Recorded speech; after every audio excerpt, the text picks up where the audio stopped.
Antes de eu começar a colocar aqui a minha explanação, eu queria imensamente agradecer o convite do Renato e agradecer o convite da doutora Cristina Muccioli, né? Esse é o segundo curso de integrativa que eu faço da escola, e a bem da verdade, no primeiro curso, Renato, eu entrei porque quando eu vi o nome oftalmo integrativa, eu falei, caramba, o que é isso que eles estão falando, que eu com 20 anos de oftalmo nunca ouvi esse nome integrativo, e eu fui mais pela curiosidade, e eu não tinha ideia da transformação que vocês iriam trazer para a gente. Eu acho que todos os alunos aqui têm essa mesma sensação, porque a gente estuda para virar especialista, né? E a gente, de tão especializado que fica, a gente esquece de olhar o organismo, o ser humano como um todo, né? E isso parece uma coisa redundante, mas realmente não é. E quando a gente começa a pensar um pouco maior, pensar fora da casinha, isso ajuda muito, né? Fico muito feliz porque adoro a Cristina Muccioli, né? A Cris foi minha professora na escola, e eu lembro quando eu vi ela a primeira vez no 5º ano, a gente vivia naquele momento uma pandemia de HIV/AIDS, né? Então eu estava acostumado a ver a Cris com aquele monte de paciente, na época o que tinha era a ZT, então a gente tinha um ambulatório que chamava UV/AIDS na escola, e eu lembro que eu assistia às aulas como aluno do 5º ano e eu pensava, um dia eu quero ser como ela, né? Eu continuo pensando isso até hoje. Eu acho a Cris uma das melhores médicas que eu conheço, não só na escola, mas aqui em São Paulo. E quando eu vejo o olhinho dela brilhando, ouvi o olhinho dela brilhando no assunto integrativo, eu sabia que tinha alguma coisa ali que eu tinha obrigação de prestar atenção. Então, agradeço o convite de vocês. Antes de eu começar a falar do Covid em si, eu queria falar para todo mundo que está aqui que eu sou um aluno do curso de oftalmo integrativa, né? Eu recebi esse convite do Renato, que para mim foi um grande desafio, como eu estava falando, é muito fácil falar sobre córnea, né? O mundo que eu sou, mas falar sobre integrativa é mais difícil. E, por amor de Deus, não vejam isso como uma aula, como eu falei com o Renato, eu vejo isso como um TCC, um trabalho de conclusão de curso, porque eu aprendi muito com vocês. O Renato pediu para eu falar da minha formação, eu sou genuíno Unifesp, eu fiz graduação, residência, depois eu fiz especialização em córnea na Unifesp, eu continuo na Unifesp atualmente eu sou aluno de doutorado da escola, e eu fico basicamente dentro da escola no setor de córnea, mas o que eu faço no meu dia a dia é córnea, catarata e cirurgia refrativa. Então, eu sou o cara do segmento anterior, tá? O meu estudo, a minha linha de estudo hoje é sobre o COVID, né? E eu preciso começar essa aula já fazendo um agradecimento aqui ao meu orientador, que é o Lauro, né? O Lauro que me puxou para esses assuntos, o Lauro que me puxou para o doutorado, o Lauro que me instrui, que me ajuda. Então, eu agradeço demais ao Lauro. E aí eu vou mostrar, eu dividi esse seminário, essa aula em 2 partes, tá? Primeiro eu vou conversar com vocês basicamente daquilo que a gente tem estudado, que é COVID e superfície ocular, né? Então eu estudo córnea e conjuntiva, então meu assunto da COVID é relacionado com superfície ocular. E a segunda parte da aula, quando o Renato me convidou, eu pensei no que eu poderia falar, e o que eu mais achei que seria apropriado nesse momento falar seria aplicar aquilo que a gente viu no curso, tá? Com as coisas que estão publicadas sobre COVID, né? E no final das contas eu acho que ficou algo interessante para a gente conversar. Então, antes de começar, eu só queria declarar meus conflitos de interesse. Eu recebi verba da Genon e da Latinofarma para o trabalho de pesquisa que a gente está conduzindo, mas eu não acredito que tenha qualquer interesse aqui, porque eu não vou falar de nenhum produto de laboratório. Então, para a gente conversar um pouquinho, é importante a gente falar da família do coronavírus, né? Como a gente sabe, são RNA vírus de fita simples, com uma polaridade positiva, são vírus envelopados e, como curiosidade, eles são o maior genoma entre os vírus, tá? Eles são formados de proteínas não estruturais, de proteínas estruturais e de proteínas acessórias.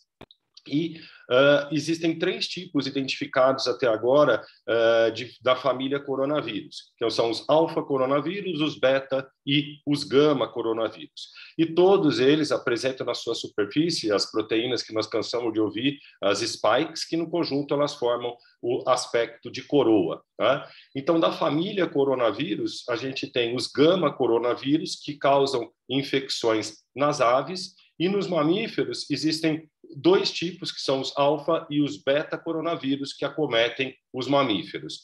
Os humanos são acometidos por alfa-coronavírus, que é o 229E e o NL63, e também por beta-coronavírus, que é o HKU1, o OC43 e o SARS-related coronavírus, que é o que nos interessa, que são os causadores da SARS, da MERS e agora da Covid-19.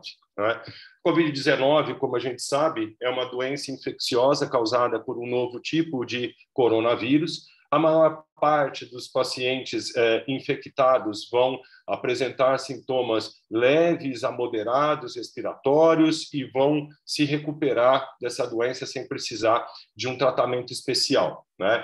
Existem coisas nesse slide que eu estou apresentando que, graças a Deus, já se modificaram, mas hoje a gente sabe, e nós vamos falar disso na aula, que os mais idosos ainda são os mais acometidos, mas a gente sabe que não é uma doença específica de idoso, e a gente sabe que as comorbidades elas impactam diretamente no COVID, né? no desfecho da Covid-19. A melhor maneira, como a gente sabe, a gente viveu isso na pele, né? E como eu estava falando com o Renato, eu acho que estudar Covid é algo muito interessante, porque nós nascemos com essa doença, né? Nenhum de nós aqui sabia nada sobre Covid, a gente tem aprendido todos os dias sobre Covid, então, para mim, é um privilégio, né? E agora a gente tem vacina, então esse slide já está diferente, mas a gente não tem um tratamento medicamentoso ainda específico para a COVID, como a gente sabe. Ela afeta as pessoas de maneiras variadas, os sintomas mais comuns é a febre, a tosse seca, o cansaço, mas também dores no corpo, fadiga, diarreia, conjuntivite em alguns casos que nós vamos ver, dor de cabeça, perda do paladar e do gosto, né? Alterações cutâneas, depois também apareceu queda de cabelo, e assim vai em tantas áreas que hoje publicam sobre Covid, e nos casos mais graves a gente está cansado de saber, internação, sintomas respiratórios, necessidade de ventilação mecânica. Em média, leva de 5 a 6 dias para alguém que teve contato com um indivíduo contaminado para apresentar a doença, mas a gente sabe que isso pode levar até 14 dias após o contato. Os coronavírus, eles não são de forma nenhuma uma novidade na medicina, né? Então, os primeiros aí já são datados de 560 a 830 anos, né? O 229E, que eu estava falando, há 200 anos, e assim vai, mas os que mais chamaram a nossa atenção, sem dúvida nenhuma, né, foram os da SARS, em 2002, 2003, que não chegou no Brasil, o da MERS, por volta de 2011, 2012, que também não chegou por aqui, e agora o SARS-CoV-2. Né? Quando a gente compara o SARS-CoV-2 com o SARS-CoV, o causador da SARS lá atrás, em 2002, e aqui é algo que eu sempre gosto de falar sobre isso, porque às vezes a gente ouve essa vacina foi feita muito rápido, esses estudos saíram muito rápido, essas conclusões foram muito rápidas, e as coisas elas não são bem assim, não foi tão rápido assim. Por que isso? Porque o SARS-CoV-2 ele apresenta uma semelhança genética ao SARS-CoV, o causador da SARS, de 79%. E isso acabou sendo extremamente proveitoso, porque muitas das pesquisas que tinham sido feitas naquelas epidemias, que não foram pandemias, foram epidemias, tanto na SARS quanto na MERS, e isso trouxe um conhecimento que pôde ser reaplicado agora que a gente teve a pandemia da Covid-19. Então, dando respaldo às publicações, aos ensinamentos que a gente carrega dessas doenças, né? Isso nos proporcionou ter uma velocidade mais rápida. Haja vista, por exemplo, um exemplo da Pfizer em relação à vacina, né? Por que é Pfizer BioNTech? Porque a BioNTech tinha o conhecimento do coronavírus e a Pfizer tinha o conhecimento da tecnologia de RNA mensageiro. Então, essas fusões com as pessoas que já estudavam COVID, né, isso auxiliou no rápido desenvolvimento da forma que a gente teve. E essa semelhança, além da parte genética, ela também tem uma semelhança importante quando a gente fala do receptor necessário para a entrada do SARS-CoV-2 no corpo, né? O receptor de ECA2 no português, ou de ACE2, que a gente vai ver com mais calma aqui durante a aula. Tá? E, além disso, eu também vou explicar para vocês o que é esse TMPRSS2 ou protease furin. Tá? Também é uma condição necessária para a penetração do SARS-CoV-2 e que também estava presente no SARS, né? O SARS-CoV-1, a gente não chama de um, mas só para exemplificar, o SARS-CoV também usa essa mesma protease, tá? E eles apresentam também diferença na eficácia da neutralização. Bom, falando de COVID e superfície ocular, o que de fato a gente sabe até agora, né? A gente sabe que partículas virais do SARS-CoV-2, elas podem ser encontradas através de PCR, tanto na lágrima, quando a gente avalia isso com um teste de Schimmer, quanto na conjuntiva, quando a gente faz um swab conjuntival dos pacientes. E isso tem uma positividade que varia um pouquinho na literatura, mas a maioria aí tem um range entre 7% a 26% de positividade. No trabalho que nós fizemos na escola, o swab e o teste de Schimmer foram praticamente equivalentes no resultado e a gente encontrou aí 17% de positividade de PCR na superfície ocular.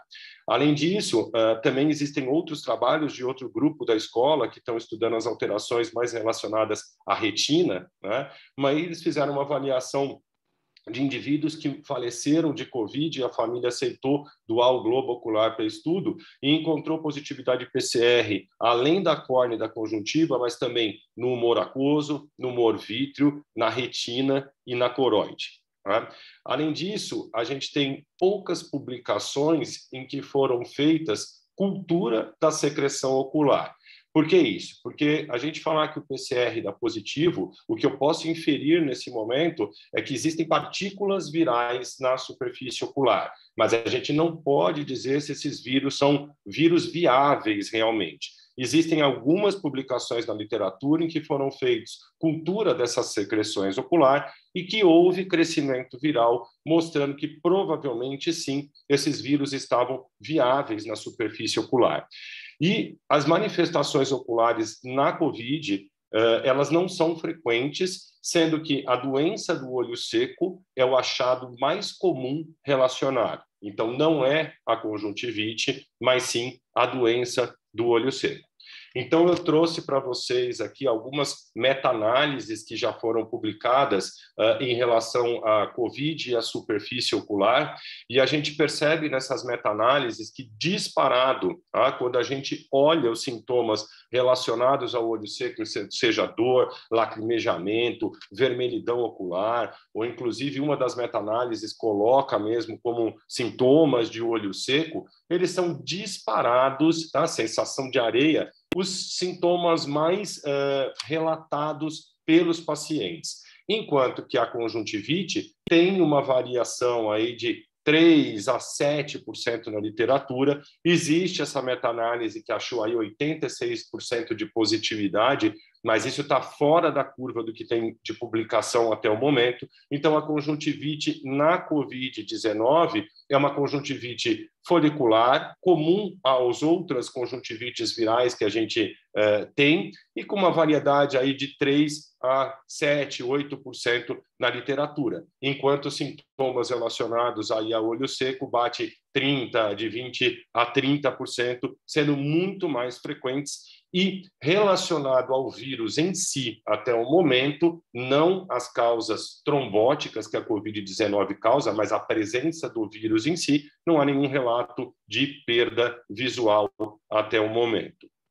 A gente, recentemente, o nosso grupo publicou um trabalho sobre Covid. A nossa ideia foi como a Covid causa uma alteração de paladar e uma alteração de cheiro nos pacientes. A gente imaginou se isso também podia causar uma alteração de sensibilidade na córnea desses pacientes. Então, a gente realizou um trabalho aí com quase 202 pacientes. Metade desses pacientes eram COVID, porque eles procuravam o NASF, né, o setor da Escola Paulista de Funcionários, com sintomas clínicos de COVID-19, e a gente abordava esses pacientes nesse momento para participar da pesquisa. Então, eram pacientes aí no início da COVID, né, teoricamente com uma carga viral alta, e a nossa ideia é se isso tinha algum impacto no nervo trigêmeo e na sensibilidade de córnea. Então, a gente fez a sensibilidade desses pacientes usando Cochet-Bonnet, mas a gente não encontrou nenhuma diferença de sensibilidade da córnea dos pacientes com COVID-19. Em relação aqui falando de novo do SARS-CoV, né, a gente sabe que eles são um RNA vírus de fita simples, como a gente está vendo aqui, né? Eles têm as espículas que ele usa para fazer a adesão, né? E proteínas acessórias na sua estrutura e uma proteína aqui que envolve todo o vírus, né? Por que isso é importante? Por que eu estou falando nesse assunto? Porque alguma das coisas que a gente vai conversar é especificamente como o vírus penetra dentro da célula. E a gente sabe, lógico, que é através da spike protein. Agora, o que a gente precisa conversar um pouquinho é que a spike protein ela é dividida em duas subunidades. Né? A subunidade que se chama S1, que é essa que a gente está vendo aqui, e a importância dessa unidade S1 é que ela se relaciona à ligação do vírus propriamente dita ao receptor de ECA. Tá? Enquanto a subunidade S2 ela se relaciona à fusão da membrana viral à célula do hospedeiro. E para que isso ocorra de uma forma mais ativa para o vírus, é necessária a presença de uma protease das células do hospedeiro, chamada de TMP-RSS2, ou também conhecida como a protease furin.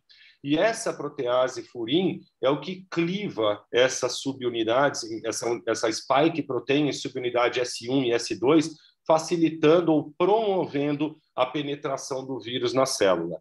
Sem a protease furin, o vírus também consegue penetrar através de endocitose, mas de uma forma muito menos efetiva do que quando existe a protease furin, a TMP-RSS2. Né? E como a gente está falando muito em receptores da ECA, e aqui a gente é uma comunidade de oftalmologistas, eu achei melhor a gente lembrar um pouquinho do sistema renina-angiotensina-aldosterona para todos. Né? Então, a renina ela é liberada pelo rim por diversos fatores. Né? E, basicamente, o sistema renina-angiotensina é o sistema que controla o nosso volume hídrico, né? Controla a nossa resposta hídrica no organismo, no sentido de aumentar a pressão, de reter líquido. Né? E as quedas das concentrações de cloreto de sódio no início do túbulo distal fazem que também haja uma diminuição da massa e a liberação da renina. Então, como que funciona isso para a gente lembrar? Né? Então, o angiotensinogênio é produzido pelo fígado e quando há uma diminuição na perfusão renal, o rim libera a renina e a renina atua no angiotensinogênio, transformando o angiotensinogênio em angiotensina 1. E a angiotensina 1, por sua vez, sofre a ação da enzima conversora de angiotensina 1, que é fabricada pelos pulmões, em angiotensina 2, pelos pulmões e pelo rim, em angiotensina 2. E a angiotensina 2 é que vai promover a ativação do sistema simpático, vai fazer que haja reabsorção do sódio e do cloreto e a excreção do potássio, então atuando na retenção hídrica, vai fazer com que a supraadrenal libere a aldosterona, que vai reforçar essa reabsorção de sódio e de cloreto, vai promover a vasoconstrição, no sentido de aumentar a pressão do corpo, e vai fazer com que haja liberação de ADH, que também, por sua vez, vai auxiliar na retenção hídrica. Né? Então, esse é o nosso sistema renina-angiotensina, só que além desse sistema renina-angiotensina, que é o sistêmico, a gente também sabe que existem um REST solar, que a gente chama, que é o sistema renina-angiotensina, dos tecidos. Tá? E nesses locais há uma produção de vários componentes do sistema renina-angiotensina, e isso tem uma função específica em cada órgão. Tá? Então, o RAST solar depende do órgão, ele tem uma ação diferente, e ele já foi identificado tanto no coração, quanto no pulmão, no sistema reprodutivo, no sistema nervoso central, no gastrointestinal, nas mamas, na pâncreas, na adrenal e no olho. O RAST solar já foi identificado no olho, tanto na córnea, na conjuntiva, na esclera, no humor aquoso, no corpo ciliar, na íris, no vítreo e na retina. E também o RAST solar já tem várias publicações linkando o sistema renina-angiotensina tissular do olho a várias doenças, como a retinopatia diabética, o glaucoma, a degeneração macular, uveíte, catarata e olho seco. Então, para a gente entender se a superfície ocular poderia servir como rota de entrada para o SARS-CoV-2, a gente precisa entender primeiro se a conjuntiva e a córnea, se elas apresentam os elementos necessários à penetração do SARS-CoV-2. Então, quando a gente fala sobre o receptor de ECA2, né, tanto a conjuntiva já é provado que existem esses receptores tanto no epitélio como no estroma, mas ausente nas células caliciformes, e na córnea esses receptores já foram também encontrados no epitélio e endotélio, mas ausentes no estroma. Então, no tocante ao receptor de ECA2, sim, a superfície ocular reúne os elementos necessários para a penetração viral, e a gente sabe que esses receptores de ECA2 estão em maiores quantidades na conjuntiva do que na córnea. Falando agora da protease que a gente viu necessária, TMPRSS2, também na conjuntiva ela já foi identificada, tanto no epitélio, no estroma, mas também ausente nas células caliciformes, e na córnea ela foi identificada em todas as camadas. Então, no tocante à protease furin, sim, também a superfície ocular reúne os elementos necessários para a penetração do vírus, e a gente sabe que aqui, nesse caso, a córnea apresenta mais protease furin do que a conjuntiva. Mas a gente precisa sempre lembrar que a superfície ocular ela tem mecanismos únicos no corpo de bloqueio e invasão para o SARS-CoV-2. Então, a superfície ocular é rica em lactoferrina, que foi descrita pela primeira vez por Masson e colaboradores. A gente sabe que a lactoferrina é uma glicoproteína de mamíferos, né, secretada pela glândula lacrimal e pelos neutrófilos, e ela tem a propriedade de quelar 2 moléculas de ferro. E o ferro ele é essencial para a replicação de DNA e para a geração de energia. E a lactoferrina, quando sequestra o ferro, ela retira os elementos necessários para a replicação viral. Então, ela tem a sua propriedade anti-inflamatória. O mecanismo de ação pode ser por competição direta aos receptores de ECA2, mas também por ligação a partículas de vírus.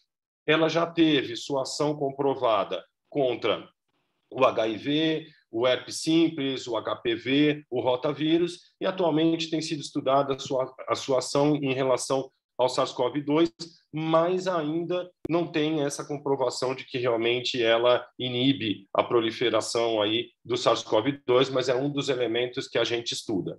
Além disso, a gente precisa lembrar que a lágrima e a superfície ocular são ricas em imunoglobulina A, né, que é produzida principalmente pela glândula lacrimal.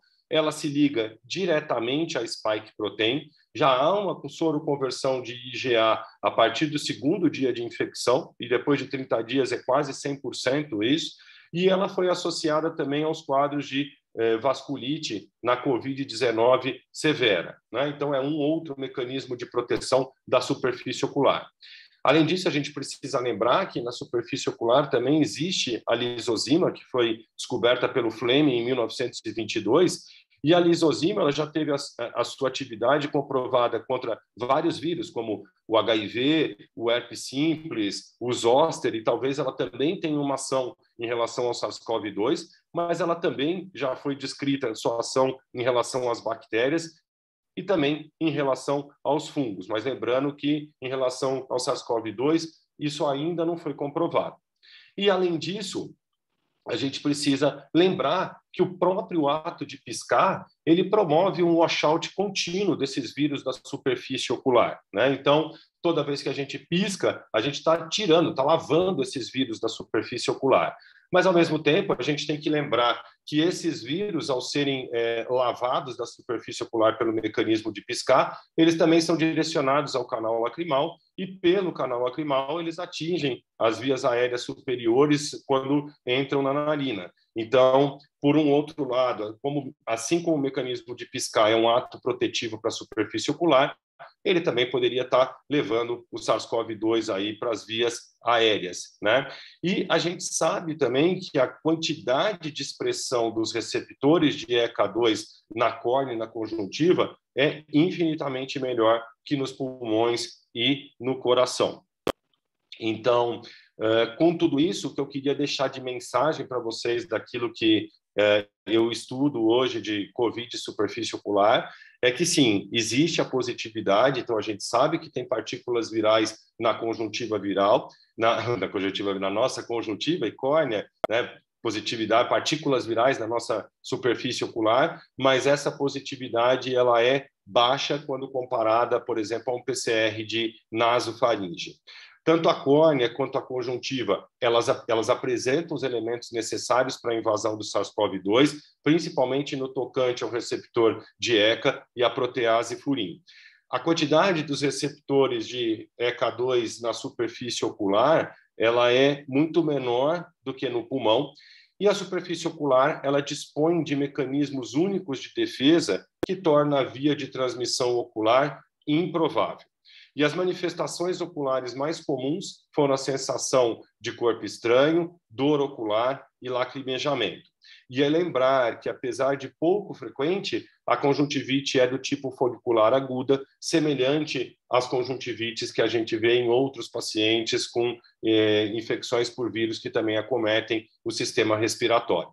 Então, a gente teve uma conversa na reunião de córnea se a gente deveria pegar os nossos pacientes atuais com conjuntivite e pedir para eles fazerem PCR para a COVID-19, mas isso não se justifica porque nós estamos falando de 3% a 7%. Então, é muito mais provável que a gente esteja com um paciente com uma conjuntivite viral por outro motivo do que por COVID-19, mas como a gente viu que existem partículas virais na superfície ocular, a gente precisa, lógico, manter os nossos mecanismos de proteção quando a gente está atendendo esses pacientes, né? Então, tá sempre com álcool perto, lavar a mão, usar máscara e sempre lembrar que um paciente de conjuntivite, mesmo não sendo tão provável, que ele pode sim ser um paciente de COVID-19, e lembrar também que o olho seco é muito frequente nos pacientes que tiveram ou que estão com COVID-19, e naqueles pacientes que já tinham uma queixa de olho seco, normalmente essas queixas elas se agravam na COVID-19.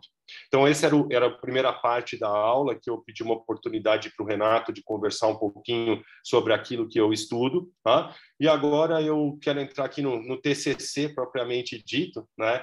Eu brinco que foi um TCC porque para poder dar essa aula de COVID-19 e medicina integrativa, eu tive que estudar bastante coisa e acho que isso, como médico, só me enriqueceu, assim como eu acho que o curso da integrativa ele só enriquece, né? Quando a gente começa a pensar em outras coisas diferentes daquilo que a gente faz, sem dúvida nenhuma, isso traz para a gente algo muito gratificante, né? E muitas vezes aqui no curso a gente foi cobrado dessa questão das evidências científicas por estar num ambiente acadêmico, né? E eu sou do ambiente acadêmico e eu então em fazer essa aula que o Renato tinha me pedido, baseado exclusivamente naquilo que está publicado na Covid-19. Então, essa é uma aula totalmente PubMed montada, tá? As coisas que eu vou falar agora não são as coisas que eu penso, são as coisas que estão publicadas e, sendo um trabalho bom ou não é por esse lado que a gente vai puxar os artigos que eu vou apresentar, mas esses são artigos publicados que nós estamos conversando, que passaram por revisão científica, que foram aceitos em revista com toda o seu zelo que isso existe. Então, eu quero lembrar que nós estamos conversando sobre coisas que estão publicadas, baseadas em evidências científicas. Então, eu fiz algumas coisas aí homenageando os professores que nos deram aula, né? Eu também sou aluno do curso de integrativa, eu também sou um aprendiz disso tudo. Então, a primeira coisa que eu quero conversar, como homenagem aí ao professor Daniel Persego, é sobre a microbiota intestinal e a Covid-19. Então, quando eu fui estudar esse assunto, eu achei esse artigo publicado, que eu acabei aprendendo bastante. Depois, se vocês quiserem, eu tenho esses artigos para, apesar de todos eles serem open access, né, tudo quase da Covid é aberto ao público, mas se vocês quiserem, eu posso passar os artigos. Então, nesse artigo especificamente que estudou a flora intestinal versus a Covid, ele começa descrevendo que os pacientes saudáveis, né, eles apresentam em sua microbiota basicamente 4 tipos de bactérias: as actinobactérias, os firmicutes, o proteobactérias e os bacteroidetes, né? E a flora intestinal, como a gente viu no eixo microbiota olho, dado na aula do professor, ela promove a saúde ocular por ações protetivas, saúde em geral, né, ocular, perdão, falando agora de ser humano e não de olho. A flora intestinal promove tróficas e por ações metabólicas. A flora auxilia o hospedeiro através da regulagem de várias funções fisiológicas, como a digestão, a melhora do sistema imune frente a patógenos, né? E da mesma forma que a gente viu que existe um eixo microbiota intestinal olho, da mesma forma se discute o eixo flora intestinal e pulmão, tá? E este eixo, através da liberação das endotoxinas, metabólicos microbianos da flora intestinal, você pode ter um impacto no pulmão através do sangue. E, da mesma forma, uma afecção pulmonar, um distúrbio inflamatório pulmonar, também, por sua vez, pode acometer a flora intestinal dos pacientes. Os idosos, eles têm uma flora intestinal menor e com menos micro-organismos benéficos, e a flora bacteriana, ela regula o desenvolvimento e a função inata e adaptativa do sistema imune. E esses sinais derivados da flora intestinal, eles se comunicam com as células imunes, promovendo respostas mas também anti-inflamatórias. E uma microbiota saudável é essencial para manter um ótimo sistema imune, né? E aqui vem uma das coisas, que o uso indiscriminado de antibióticos, quer seja porque nós ministramos esses antibióticos aos pacientes, ou quer seja porque esses antibióticos estão numa alimentação não orgânica, antibióticos que foram usados na agricultura ou no tratamento dos animais, e a gente acaba ingerindo esses antibióticos mesmo sem saber. E esses antibióticos, eles estão levando a uma alteração da nossa flora intestinal. Assim também como a inflamação, o estresse, o dano tecidual, também afetam a nossa flora intestinal. E a dieta é um fator muito importante para regular a microbiota, né? No sentido de que aquela frase de que a gente é o que a gente come, realmente faz todo sentido quando a gente fala sobre microbiota. E uma dieta rica, com alto teor de açúcar e de gordura, ela pode levar a uma disrupção do ciclo circadiano. Enquanto que uma dieta rica em fibras, né, que são fonte de carboidratos acessíveis por essa microbiota, ela acaba aumentando a energia e a saúde intestinal. Além disso, nesse artigo, ele também fala dos probióticos, né, que eles atuam na defesa do hospedeiro, como o lactobacillus e o bifidobacterium, por melhorar as condições inflamatórias e também por promover a regulação do sistema imune inata através dos toll-like receptors, né? E a modulação da dieta também modula a nossa flora intestinal, tá? E desta forma, tanto a flora intestinal, como também existe a flora pulmonar, que também é modulada pela dieta. E aí ele coloca nesse artigo algo interessante, que esta personalização da dieta pode auxiliar os pacientes com COVID-19, uma vez que eu consigo modular a flora tanto intestinal quanto pulmonar desses pacientes. Então, como conclusões desse artigo, ele coloca que a diversidade da flora intestinal e a presença dos micro-organismos benéficos, eles podem ser decisivos no desfecho da COVID-19. Idosos, diabéticos, imunocomprimidos têm já naturalmente uma desbiose e, portanto, uma pior performance na COVID-19. E essa desbiose intestinal, ela pode influenciar nas manifestações clínicas da COVID-19. Lembrar que os pré e os probióticos, eles podem ser úteis no tratamento de pacientes com COVID-19 e que a personalização da dieta destes pacientes pode ser uma das armas ou um dos agentes que a gente tem no combate da doença. E ele ainda coloca um pensamento aqui, se eu posso modular a minha flora intestinal e fazer com que a minha flora intestinal fique uma flora que auxilie mais o sistema imune, por que não pensar em modular a flora intestinal também dos médicos que estão na linha, os médicos não, os profissionais de saúde, vamos dizer assim, que estão na linha de frente. Tá? Então, é um artigo interessante, eu acho que vale a leitura desse artigo. Eu trouxe ainda falando de desbiose e a COVID-19, um segundo artigo também. Ele fala que os pacientes com os sintomas gastrointestinais, eles tiveram maior severidade nas doenças respiratórias e isso pode estar associado a uma diminuição dos micro-organismos benéficos, como o lactobacillus e o bifidobacterium. Os probióticos que ele define nesse artigo como micro-organismos vivos ou como componentes de bactérias mortas, seguros e livres de vetores, que, quando administrados em doses específicas, eles podem conferir benefícios à saúde. A administração de lactobacillus casei ou rhamnesis, eu peço desculpa para vocês se eu estiver pronunciando de forma errada o nome das bactérias, e a Bifidobacterium bifidum diminuíram a carga viral e aliviaram os sintomas respiratórios em infecção por influenza, que também é uma infecção viral com sintomas respiratórios. E esses probióticos, eles podem agir, como a gente viu no trabalho anterior, como moduladores da desbiose causada pela infecção viral.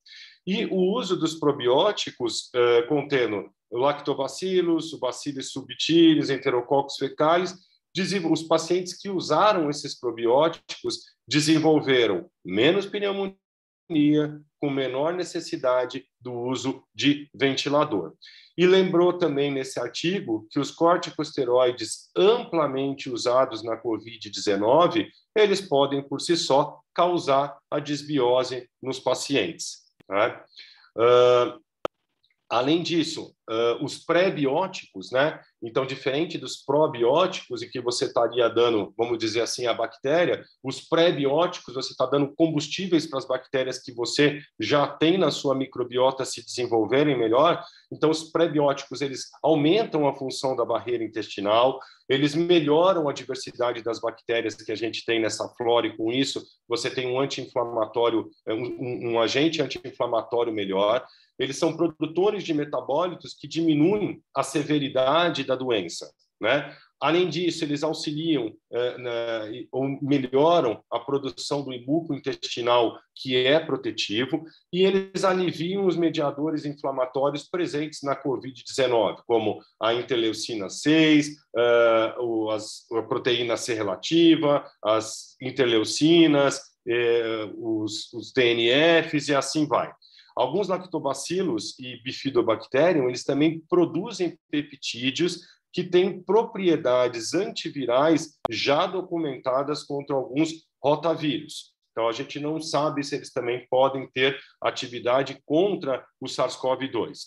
E ele correlaciona nesse artigo a maior incidência de desbiose nos pacientes internados no UTI e que, por sua vez, se correlacionava também com maior incidência de sepsis. Tá? Ainda falando aqui de microbiota, né, e da COVID-19, esse outro estudo comparou a microbiota de pacientes com COVID-19 versus pacientes com pneumonia por outras causas e com indivíduos saudáveis. Então, os pacientes com pneumonia de outras causas e de indivíduos saudáveis, eles serviram nesse estudo como os controles, tá? E ele comparou a microbiota dos pacientes com COVID com esses controles. E aí ele percebeu nesse estudo que 23 bactérias, sendo que dessas 23 bactérias, 15 eram Firmicutes filum, tá? Dessas 23 bactérias, elas se correlacionavam com uma maior severidade da COVID-19. E ele coloca que, sim, no estudo deles, eles perceberam que a flora intestinal ela está alterada nos pacientes com COVID-19, mesmo naqueles pacientes em que não houve um uso de antibiótico. E ele também viu um aumento do número de patógenos oportunistas na microbiota desses pacientes. E esse aqui, especificamente, com um nome bem difícil de falar, também foi correlacionado a uma maior severidade da doença.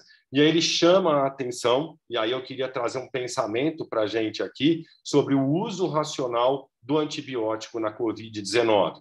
Então, a gente, como médico, viu um uso indiscriminado, né, de várias substâncias na COVID-19, quer seja a cloroquina e todos os seus efeitos, mas também muitos pacientes fazendo um uso crônico de azitromicina, né, sem uma evidência científica de que a azitromicina melhorava a qualidade de vida desses pacientes com COVID-19, e acho que muitos poucos médicos param para pensar que esse uso indiscriminado desses antibióticos, eles podem estar piorando os pacientes com COVID-19 a partir do momento que eu estou, sem pensar, mexendo na microbiota desses pacientes. Então, eu acho que essa relação que o curso de oftalmo integrativa teve, principalmente quando a gente discutiu a microbiota e o eixo ocular, e agora abrindo a cabeça, como eu estudo Covid, com a microbiota e as alterações dos pacientes com Covid-19, a gente precisa sempre lembrar, quando a gente prescreve um antibiótico para um paciente, que a gente está mexendo na flora desses pacientes, tanto intestinal, quanto pulmonar, quanto ocular também, né? Aqui, um outro trabalho também, ainda falando de microbiota e a COVID-19, né, também mostrando que a diminuição dos micro-organismos intestinais imunomoduladores, ela contribui para a severidade na COVID-19. Então, corroborando isso que nós estamos conversando. E que a disbiose nos pacientes com COVID-19 ela persiste, mesmo após a resolução da doença. E que essa disbiose, ela também pode estar relacionada aos sintomas da síndrome pós-Covid. E essa avaliação da microbiota dos pacientes com Covid-19 pode ser útil na detecção da severidade da doença, na medida que a gente viu naquele outro artigo, as bactérias, aquelas 23 bactérias mais frequentes que se correlacionavam com a severidade da COVID-19. Então, a gente pode também usar a avaliação da microbiota desses pacientes como um elemento no diagnóstico da severidade da doença. E a composição da microbiota intestinal nos pacientes da COVID-19, ela está em concordância com a severidade da doença, segundo esse artigo, e com a magnitude de concentrações plasmáticas de várias citocinas inflamatórias e de marcadores de danos teciduais. E os pacientes com COVID-19 têm diminuição de bactérias, como a gente já conversou nos outros artigos, que são imunomoduladores, e que essa disbiose ela persiste mesmo após o clearance, bem após que a gente elimina o SARS-CoV-2 do nosso corpo. Então, esse foi o que eu quis trazer para a gente de aplicações daquilo que a gente viu no curso de integrativa com relação à Covid-19 no tocante à disbiose. Falando agora um pouquinho de nutrição e a Covid-19, e fazendo uma homenagem ao professor Carlos Jardim, que deu excelentes aulas para a gente no curso, né? Eu achei esse artigo que, para mim, foi bem interessante também, e acho que vale a pena a leitura, que correlaciona, foi publicado na British Medical Journal de Nutrition, Prevention and Health, e ele aborda bem as questões da nutrição, da imunidade em relação à Covid-19. Então, ele começa conversando que a imunossenescência está associado a uma perda das competências do sistema imune por diminuição da produção pela medula, das nossas células de defesa pela medula, pela involução do timo, que leva a uma diminuição das células T e, portanto, com maior chance de infecções respiratórias e menos resposta a vacinas. A obesidade, ela está associada a uma diminuição do sistema imune por impactar a atividade dos linfócitos T helper, dos linfócitos citotóxicos, dos linfócitos B, das células natural killer e também pela diminuição dos anticorpos. E os obesos já naturalmente, como a gente viu várias vezes nessas aulas do professor, em que ele chama a atenção nessa questão que a obesidade ela traz aí um estado pré-inflamatório ou inflamatório perene nesses pacientes, né? Então, esses pacientes obesos já têm por si só uma maior suscetibilidade a uma variedade de bactérias, de fungos e de vírus, e a obesidade também está associado a um aumento dos marcadores inflamatórios e pode estar associado a uma maior resposta inflamatória na COVID-19. A ativação do sistema imune, ela induz a produção de mediadores que são lipídico-derivados, né? Como, por exemplo, as prostaglandinas e os leucotrienos, e também diferentes tipos de proteínas, mas que para que a gente consiga fazer essa produção no nosso sistema imune, obviamente, isso depende da disponibilidade de substratos de ácidos graxos para fazer os lipídico-derivados e dos aminoácidos para fazer os proteico-derivados. E se a gente não tem isso disponível no nosso corpo, através da nutrição, a gente vai ter, com certeza, um impacto na nossa defesa imune. E a boa nutrição, ela cria um ambiente onde o sistema imune ele acaba respondendo de uma forma mais apropriada.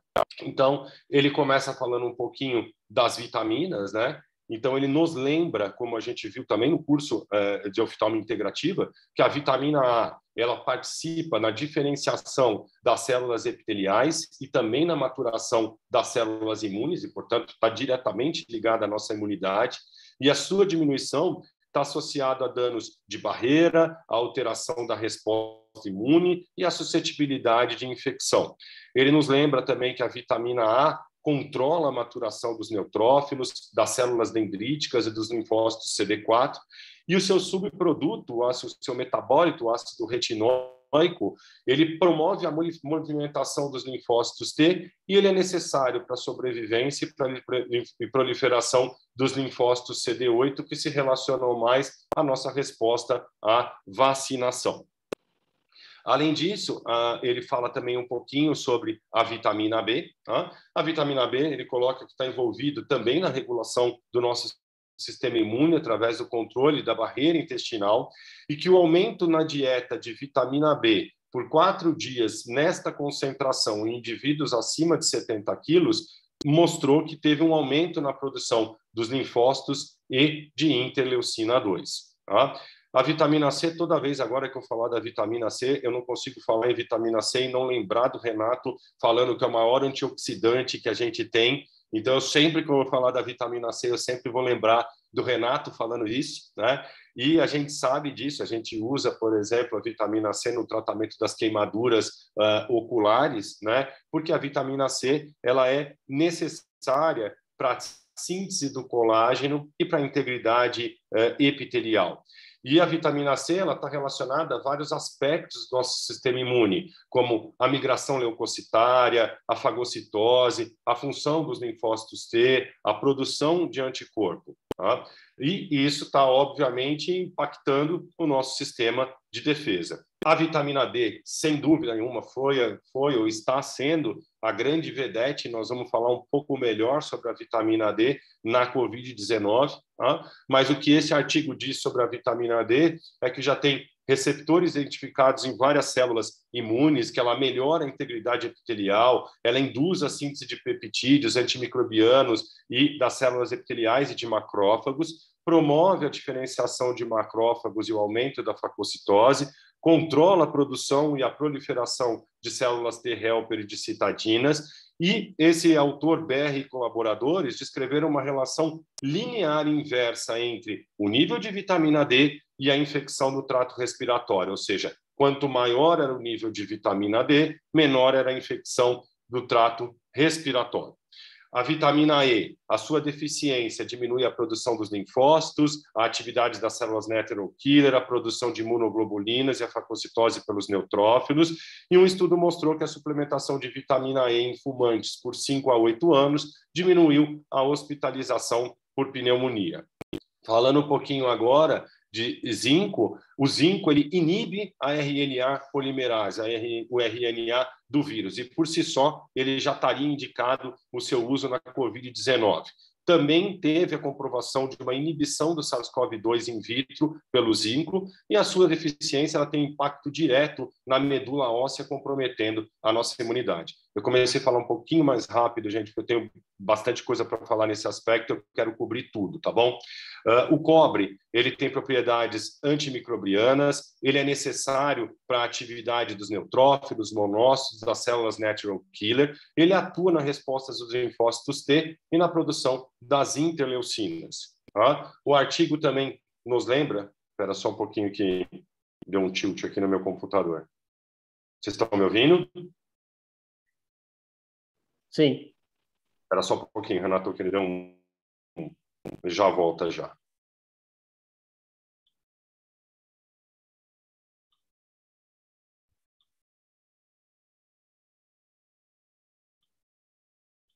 Peraí.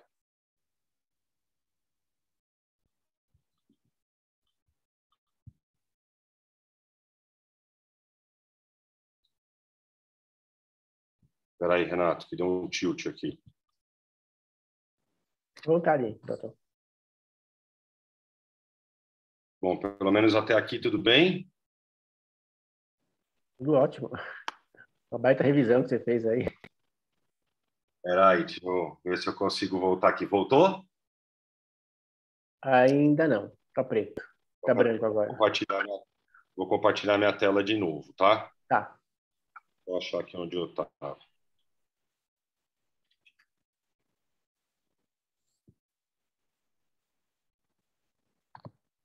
Oi? Estamos vendo. Só não tá em uma Tá vendo? apresentação. Tá na vitamina E, isso? Isso. Tá bom. Deixa eu ver se eu consigo agora. Ele não vai dar pau, não. Agora ele está indo. Tá, Então a gente já falou, deixa eu ir mais para frente. Tá tudo bem agora? Dá para ver? Dá sim, dá sim. Então a gente estava falando do zinco, que a gente já conversou, que inibe a RNA do vírus, que inibe a proliferação do SARS-CoV-2, que tem um impacto direto na medula óssea. A gente falou do cobre, tá? E o cobre ele tem propriedades antimicrobianas, ele é necessário para a atividade dos neutrófilos, dos monócitos, das células natural killer e dos linfócitos T. Tá? O selênio, importantíssimo aí a gente considerar o selênio no tratamento da Covid. Espera aí, Renato, que ele travou de novo.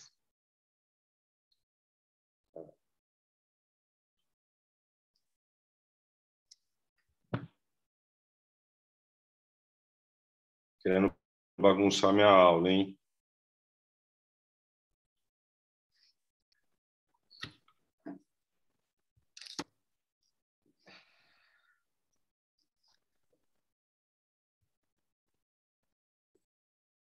Não quer passar esse slide daquele outro modo lá, no o modo mais aberto com os slides Vou do passar, lado? peraí. Deixa eu tirar meu compartilhamento aqui, deixa eu ver se vai melhor. Ele deu pau aqui no meu Mac. Peraí. Desculpa, gente, problemas tecnológicos aqui. Travou meu Mac em tudo. Não consigo nem liberar minha tela aqui, Renato. Fica tranquilo, aí. Fica tranquilo. Estou preocupado é com o tempo, porque a gente tem bastante Não, coisa legal. vai tranquilo, vai tranquilo. Vocês estão vendo? Voltou? Tá preto. Agora sim. Agora voltou tela grande, assim, com os dados do lado ali. Passa, Então passa vamos esses lá. próximos dessa forma mesmo, para não ter problema, né? Travar. Depois você coloca a Tá apresentação. vendo? Tá indo? Sim, Tá sim, bom. sim. Dá para Dá para ver. Dá para ver. continuar do modo normal aqui. Então, o selênio, a sua diminuição, ele impacta a produção das células natural killer e aumenta a chance de infecção por micobactérias. E quando em baixa concentração, ele permite a mutação de alguns vírus, ou seja, o surgimento de novas cepas. E por isso, por si só, o selênio também já estaria indicado no tratamento da Covid-19. Ele lembra que o ferro, a sua diminuição, induz a atrofia do timo, que também está relacionado com a produção das nossas células de defesa, né? E que tem múltiplas ações no sistema imune. E como a gente viu nos outros artigos, os probióticos têm efeitos positivos no sistema imune, melhora a resposta das vacinas,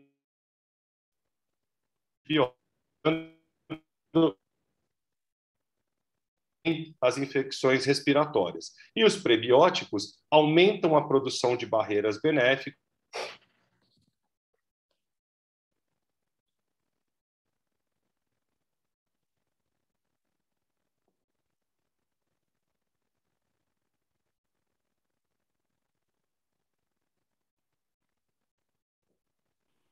Estão me ouvindo? Agora sim. Ó. Ei, mas tá difícil hoje, hein? Aí, pronto. Voltou. Tudo bem? Estão vendo? Tudo bem, tudo bem, tudo bem. Esse é um outro trabalho que eu achei interessante, né? Em que eles submeteram o paciente a uma estratégia de tratamento com multinutrientes, com probióticos e também com cúrcuma, que eles descrevem como um tratamento herbal, para tentar melhorar a resposta imune desses pacientes. E ele coloca nesse trabalho que esses pacientes com doenças mais complexas, os mais idosos e com mais comorbidades, responderam bem ao tratamento. E que o tratamento pode ter levado a um clearance, a uma eliminação mais rápida do SARS-CoV-2 do organismo.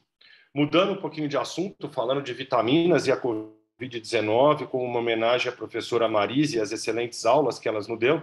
Então, falando da vitamina C aqui no tratamento da fadiga pós-viral, né? O uso da vitamina C, ele mostrou uma diminuição importante da queixa de fadiga no grupo dos pacientes que foram tratados com alta dose de vitamina C.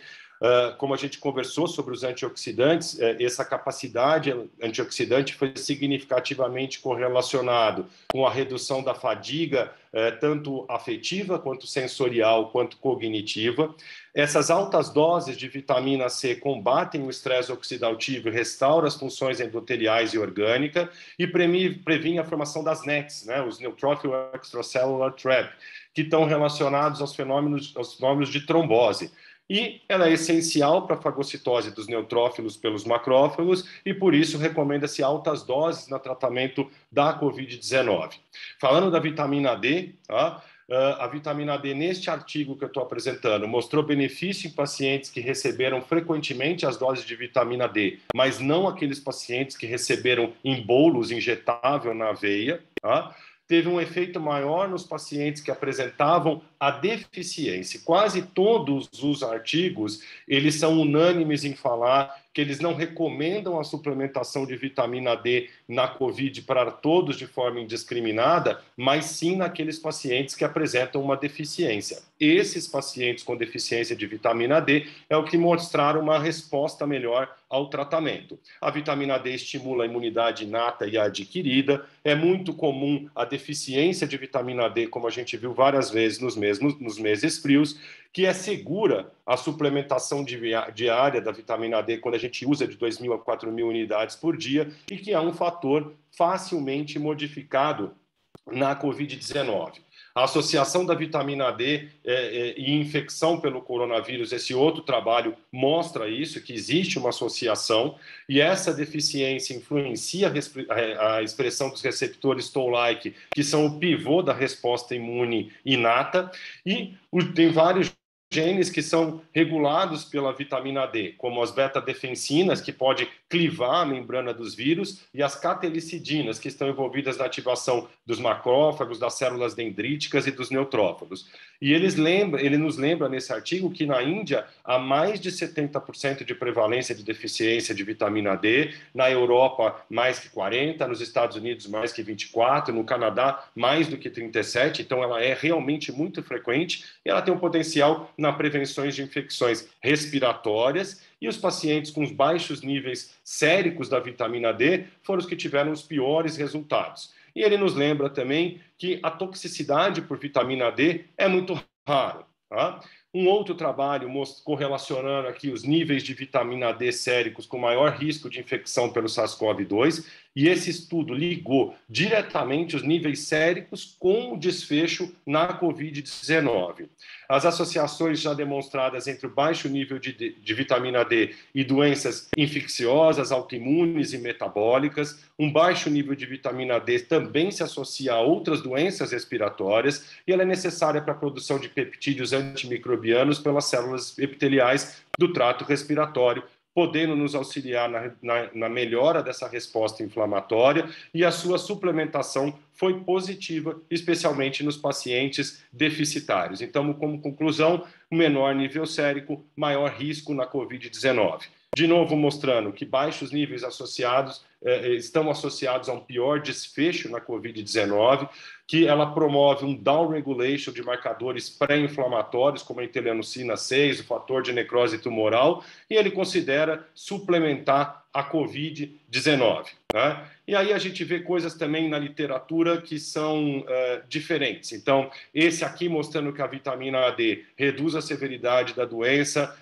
a taxa de mortalidade menor em tratamento de pacientes tratados, mas também a gente vê trabalhos publicados em que mostra que a suplementação da vitamina D, ela não reduziu desfechos maiores de severidade na Covid-19, como mortalidade, tempo de internação e necessidade de ventilação mecânica. Tá? Então, como lembrete, a gente deve dosar sim a vitamina D dos nossos pacientes com Covid e deve fazer a reposição da vitamina D nesses pacientes quando os níveis séricos estiverem fora daquilo que a gente gostaria. Tá? Falando um pouco da deficiência de selênio, a deficiência de selênio se correlaciona com maior risco de doenças inflamatórias crônicas, incluindo câncer e doenças cardiovasculares, e a sua suplementação trouxe resultados benéficos em doenças respiratórias pelo efeito anti-inflamatório que ele tem, por melhorar o sistema imune e pelo efeito antitrombótico que ele apresenta.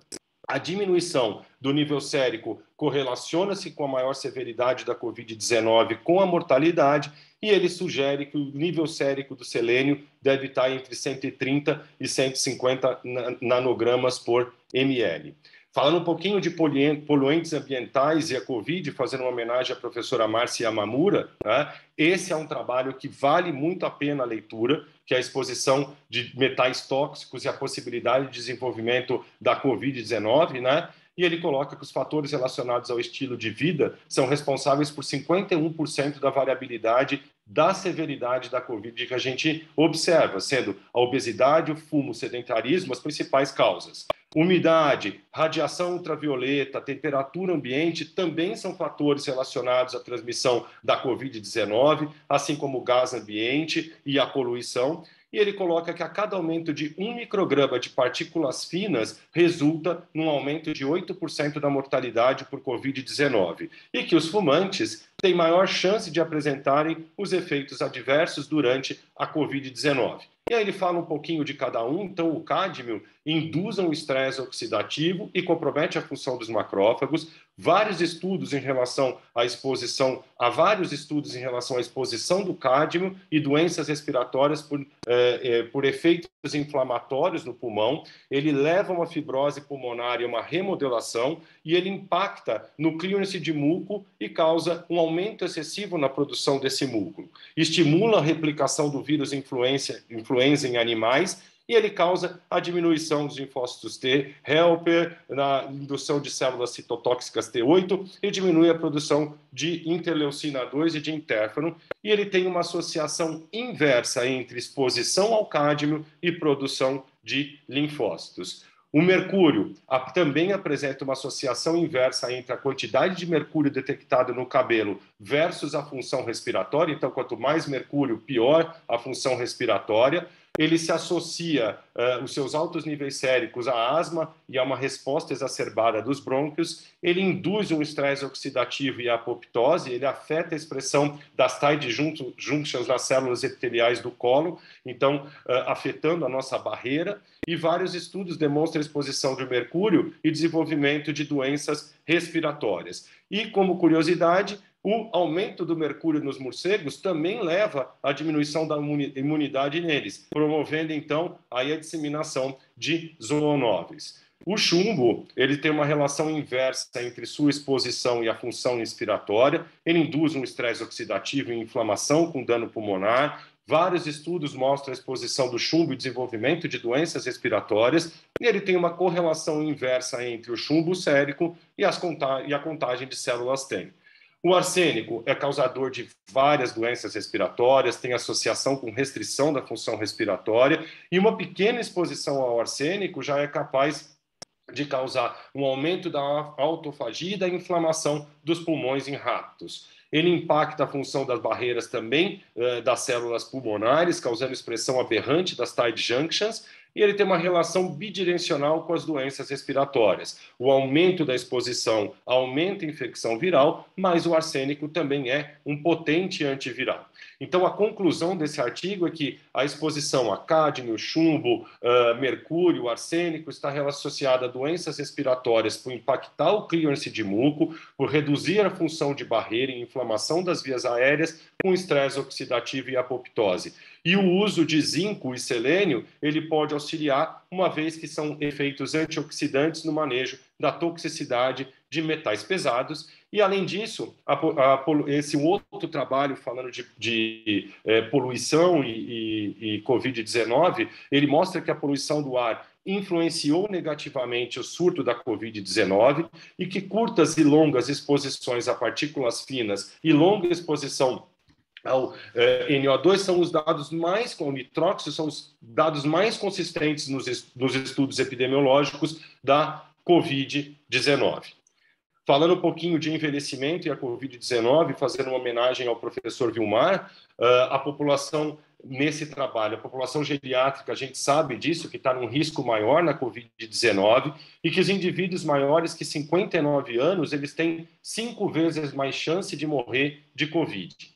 15 a 25% dos idosos, além da tosse e da febre, eles também apresentaram sintomas respiratórios, como dispneia, produção de catarro, aperto no peito, fadiga, sintomas gastrointestinais, e que o laboratório nos idosos mostra uma linfopenia, uma elevação dos marcadores inflamatórios, como dedímero, proteína C relativa, e apresentam um tempo de duração hospitalar aumentada e alterações radiológicas mais proeminentes. E as principais comorbidades que agravam a Covid são as principais comorbidades que os idosos também têm, como hipertensão, diabetes, doenças cardiovasculares, doença pulmonar obstrutiva crônica, hipercolesterolemia, e que uma peculiaridade dos idosos é que a principal via de transmissão foi o contato direto e indireto com familiares e com os cuidadores. Ainda falando do envelhecimento e a Covid-19, esse outro artigo, essa outra meta-análise, mostra que idosos apresentam alterações na composição das células imune e desvio na função imune,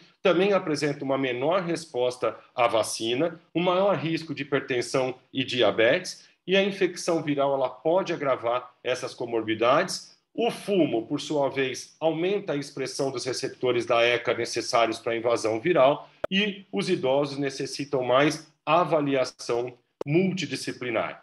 Falando de hormônios e Covid, como homenagem à professora Marise, né, esse outro artigo lembra a gente que os corticoides amplamente usados na Covid-19, eles têm a questão que a gente sempre fica com o corticoide, aquela dualidade que a gente precisa deles para controlar a inflamação, mas, por outro lado, eles afetam esse clearance viral. Então, qual é o momento certo da gente entrar com esse corticoide, mas como via de regra, o uso de corticoide ele foi benéfico no tocante à mortalidade e na necessidade de ventilação mecânica para os pacientes.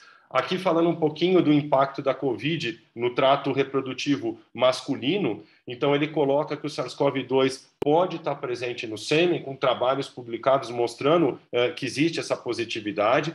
Os casos fatais parecem ter causado uma destruição nas estruturas testiculares, mas os testículos apresentam baixos níveis de receptor da ECA e da protease furin. E o comprometimento dos parâmetros do esperma de pacientes se recuperando da doença pode acontecer por inflamação e por estresse oxidativo, e isso pode levar a uma alteração na espermatogênese. Também pode ocorrer orquite, e a testosterona está diminuída nas comorbidades que são as mais frequentes da COVID-19. Ele coloca que essa transmissão sexual ainda não está afastada, já que existe uma positividade no sêmen, e que a orquite e a disfunção da espermatogênese ela pode ocorrer. Um outro trabalho falando que os hormônios sexuais eles têm um efeito considerável na regulação da resposta imune e que a transcrição da protease furin ela é regulada pelos receptores de androgênio.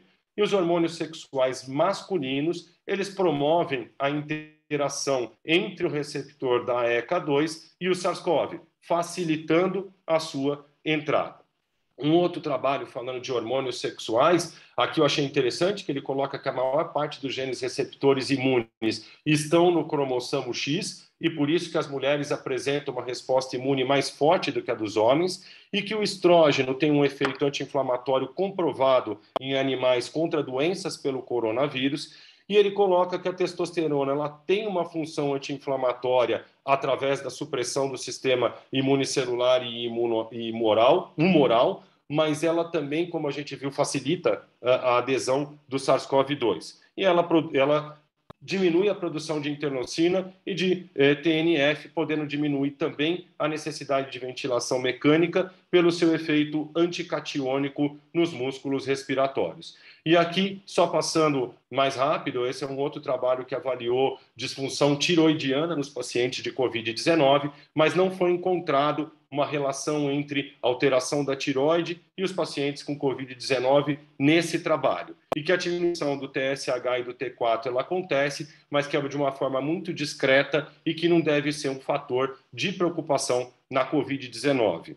Falando de síndrome metabólica, eu já estou acabando, tá, gente? Falando de síndrome metabólica e da COVID-19, fazendo uma homenagem aqui ao professor Orsini Valente, como a gente viu, a dislipidemia está associado a um risco aumentado na COVID-19 e que esse aumento do LDL e colesterol leva a um aumento na expressão gênica da inflamação. E que, além disso, causa a formação de cristais de colesterol que tem uma ativação inflamatória. E a COVID, por si só, já é uma doença inflamatória. Então, apresentam também uma redução no HDL, e o HDL ele regula a resposta inata, que é o mecanismo de defesa de primeira linha da COVID-19.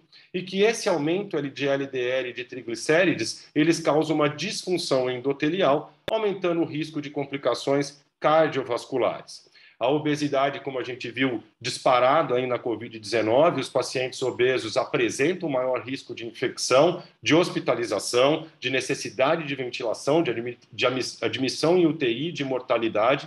E os adipócitos secretam vários fatores inflamatórios, como a gente estava conversando, e a partir do momento que você tem um aumento desses adipócitos, você passa a produzir mais fatores inflamatórios ainda, e que a leptina é uma citoquina produzida pelos adipócitos com ação pró-inflamatórias que influencia a resposta inata e adaptativa do sistema imune e seu nível está aumentado nos obesos, enquanto que a adiponectina é anti-inflamatória, também produzida pelos adipócitos, está diminuída nos obesos. Existe uma expressão mais alta do receptor da ECA no tecido adiposo, então quando eu tenho mais gordura, eu tenho mais receptor e mais propenso à entrada do vírus, e a função pulmonar comprometida e os altos níveis de citoquinas pré-inflamatórias auxiliam na infecção do SARS-CoV-2. Um outro trabalho, falando de síndrome metabólica, ele coloca aí que a síndrome metabólica é um conjunto de doenças que reúne um conjunto de doenças que apresentam uma resistência à insulina e que os diabéticos apresentam uma maior expressão dos receptores de ECA2 devido ao tipo de medicação que eles usam para o controle do diabetes, que são medicações que inibem os receptores de ECA2 e bloqueiam o receptor de angiotensina 2. Então, faz com que o nosso corpo tenha mais receptores. E as doenças cardiovasculares, elas apresentam 5 vezes mais chance de evoluir para a forma severa, e esses pacientes cardiovasculares também têm um aumento na expressão dos receptores pelo uso das medicações que fazem o bloqueio desses receptores. Um outro trabalho mostrando que pacientes infectados pelo SARS-CoV-2 e com síndrome metabólica pré-existente, eles têm 230% mais chance de morrer de COVID, e a associação com sexo masculino, hipertensão, dislipidemia e diabetes. E a idade avançada e a doença crônica metabólica desregula o nosso sistema imune, leva a um estado de inflamação crônica, predispondo à tempestade de citoquinas na COVID-19. Então, a conclusão desse trabalho é que 20% dos pacientes com COVID-19 apresentam síndrome metabólica e têm mais chance de morrer. Um outro trabalho falando especificamente de diabetes, a diabetes que está associada à COVID-19 severa, incluindo um risco maior de síndrome respiratória aguda, de UTI, de ventilação mecânica. A prevalência nesse estudo, que foi uma meta-análise, foi de 10% de pacientes de COVID que são diabéticos, e esses pacientes têm 2 vezes mais chance de evoluir para a forma severa e 2 vezes mais chance de morrer. E mesmo na ausência de outras comorbidades, o diabetes por si só levou a um maior risco de pneumonia severa, de resposta inflamatória exacerbada, um aumento no nível de enzimas e uma maior hipercoagulabilidade. E esses maiores níveis séricos de marcadores inflamatórios, como dedímero, teleucina, ferritina e índice da coagulação. A obesidade, como a gente viu nesse outro trabalho, também mostrou maior risco de hospitalização, UTI, ventilação e morte, e ela se relaciona diretamente a um pior desfecho na COVID-19. Falando um pouquinho de estilo de vida, sono, atividade física, com uma homenagem ao professor Fábio Santos, aqui mostra esse trabalho uma associação entre o estilo de vida e o risco aumentado para a COVID-19. Então, já se sabe que a atividade física é conhecida por proteger contra infecções comunitárias, e há uma associação protetiva entre a atividade física, mesmo que moderada, por efeito anti-inflamatório. E que o sobrepeso e a obesidade têm um desfecho pior na COVID e, por incrível que pareça, não houve uma associação entre o consumo de álcool e a COVID-19. Esse é um estudo brasileiro que foi feito para tentar ver as mudanças de estilo dos brasileiros na pandemia, e foi evidenciado um aumento de comportamento de risco à saúde, com menor prática de atividades físicas, um aumento de tempo nas telas digitais, uma diminuição do consumo de bebidas, de consumo de comidas saudáveis, e um aumento no consumo das comidas processadas, um aumento de ingesta de bebida alcoólica e de cigarro, e o cigarro principalmente nas mulheres, né? Esse outro estudo mostrou a prevalência de depressão, ansiedade e distúrbios do sono na COVID-19, e ele mostra que existe uma prevalência de depressão em 48% dos pacientes com a COVID-19, e esses pacientes, obviamente, pela sensação de morte, pelo medo, então, eles relatam a depressão, a ansiedade, e eles falam também de alterações no sono. Aqui uma outra revisão sistemática que fala sobre a apneia obstrutiva do sono e a COVID. Então, nesse trabalho, ele chama muito a atenção dos médicos que tratam a apneia obstrutiva do sono em relação à dificuldade do atendimento dos seus pacientes, de manter ou de fazer um diagnóstico adequado, né? E ele nos lembra que os fatores de risco da apneia obstrutiva do sono são os mesmos fatores de comorbidades para COVID-19. E esse é um outro trabalho que mostrou que, na população em geral, nós temos 35,7% de prevalência de problemas relatados no sono durante a pandemia, isso por pessoas não doentes, e que nos doentes de Covid-19 isso chega a 74,8% dos pacientes. Achei também trabalhos sobre meditação e a Covid-19, aqui uma homenagem ao professor Ferbari, pelas excelentes aulas que ele nos deu, e que eu achei muito interessante desse trabalho é que a meditação ela se mostrou estar associado a um melhor engajamento das pessoas em relação às medidas preventivas recomendadas, que é uma medida fácil dela ser implementada e que, até mesmo hoje, com os aplicativos, com os smartphones, enfim, então é fácil da gente estimular a meditação nas pessoas e que mesmo meditação de 8 minutos, elas já impactavam positivamente o comportamento de saúde.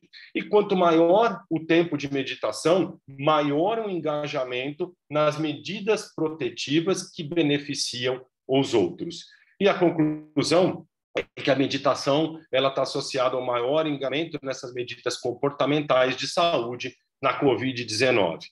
Um outro trabalho também falando de meditação e Covid mostrou que há um aumento esse aumento na meditação diminui o nível de estresse e desconforto mental.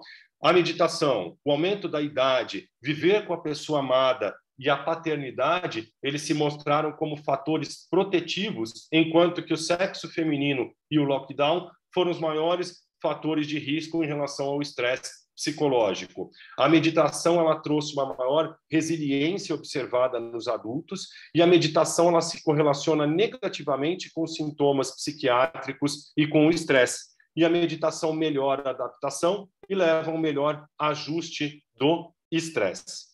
Falando um pouquinho de medicina tradicional chinesa, são os últimos slides. A medicina tradicional chinesa, neste artigo científico, ele colocou que ela foi superior na melhora dos sintomas e na qualidade de vida em relação à medicina ocidental. E a medicina tradicional chinesa ela pode melhorar o tempo de recuperação e o desaparecimento da febre, da tosse, da expectoração, da fadiga, da dor no peito e da anorexia. Então, ele conclui que a medicina tradicional chinesa tem efeitos melhores e que ela não aumenta o efeito adverso com drogas. E, para terminar aqui, falando um pouquinho de Ayurveda e a Covid-19, e fazer uma homenagem ao professor Antônio César, e aqui já pedindo uma licença para vocês, que de todos os capítulos, para mim, o Ayurveda é o mais difícil, porque eu não tenho familiaridade, e a aula do professor me ajudou muito a entender algumas coisas, mas eu sou um aprendiz nisso, e eu trouxe um único trabalho que eu achei publicado, que eu achei interessante, que vale a pena a leitura, porque nesse trabalho ele pegou várias moléculas de plantas que são usadas na medicina ayurvédica e estudou a nível de marcadores celulares, de dinâmicos, enfim, o que poderia ter uma inibição ao SARS-CoV-2. E a conclusão desse estudo dele foi que a cúrcuma, o gengibre e a quercetina, eles podem funcionar na Covid-19 porque eles mostraram uma inibição ao SARS-CoV-2 nesse estudo. Queria lembrar a todos e convidar a todos do nosso CIMASP, nosso Congresso de Oftalmologia agora em fevereiro, um novo formato, um novo local, na Bienal, um espaço aberto, tá? E queria agradecer demais o convite do Renato, da doutora Cristina, e espero que esse meu TCC grande aqui possa ter sido de validade para todos. Muito obrigado.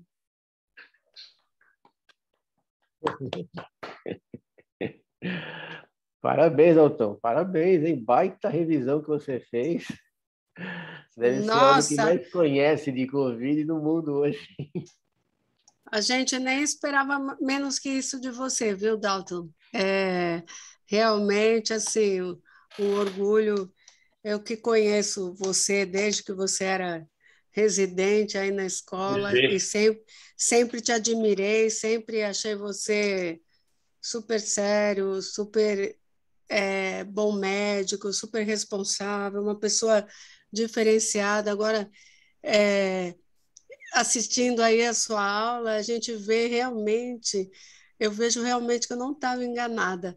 Você é o melhor que a gente pode ter. Aí a gente vai ficando mais assim, velha não, porque eu já falei que eu nunca vou ficar velha, mas a gente vai, o tempo vai passando mais aí no nosso calendário e a gente vai vendo assim com tanto orgulho, tanta admiração as pessoas que a gente viu é, crescer, nascer, aí se formar, se tornar médico. E assim, como eu falo, é, todo esse meu período aí de docência na Unifesp me entregou agora todos vocês que são meus professores atuais. Realmente, assim, gratidão imensa, aprendendo muito com você, muito feliz de ver o teu sucesso, de ver você colhendo os frutos aí da tua dedicação.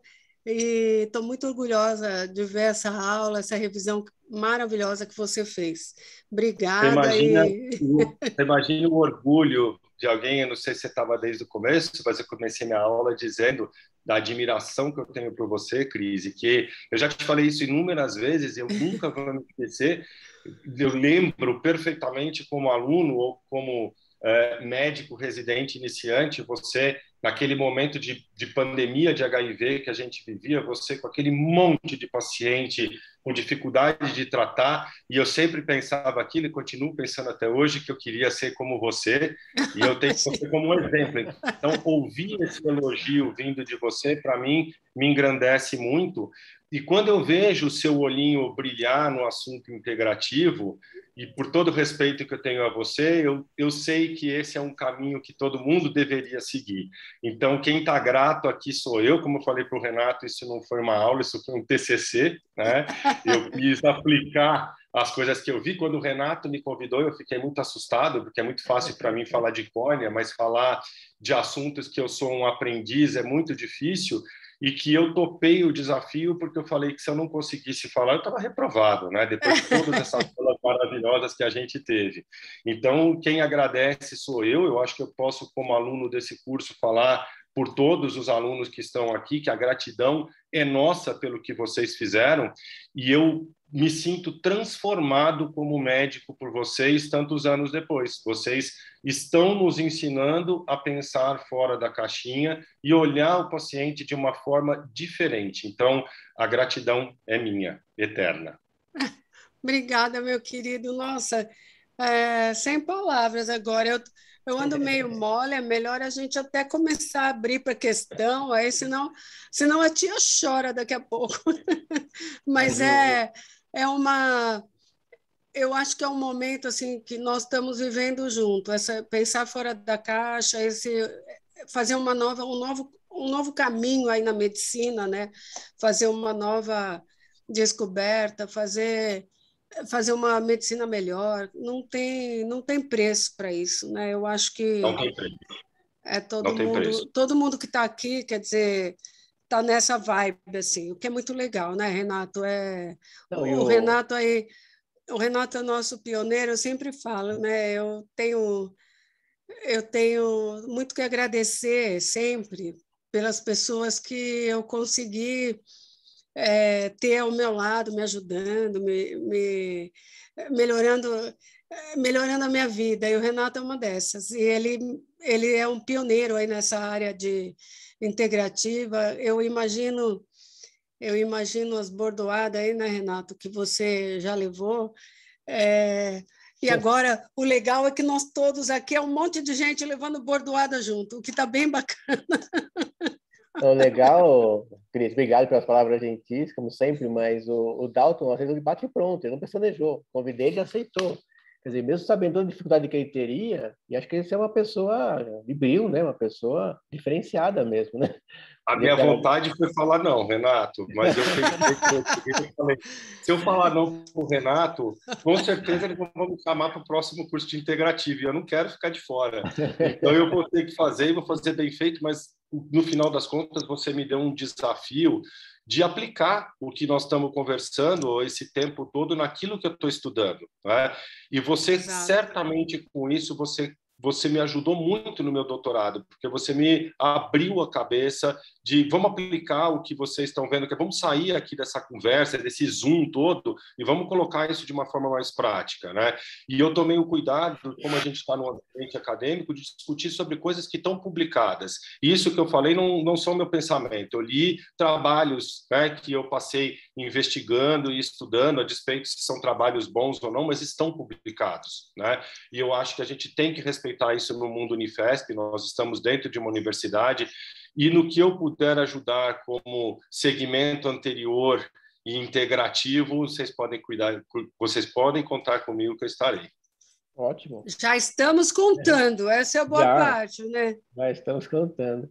E a primeira pergunta até, Dalton, é porque que eu te faço, tudo que você viu, o que você mais aplicaria nos seus pacientes lá da Covid no segmento anterior? Tudo que você comentou, tudo que você viu, tem tanta coisa que você colocou, o que você acha mais prático para colocar na prática para esses casos?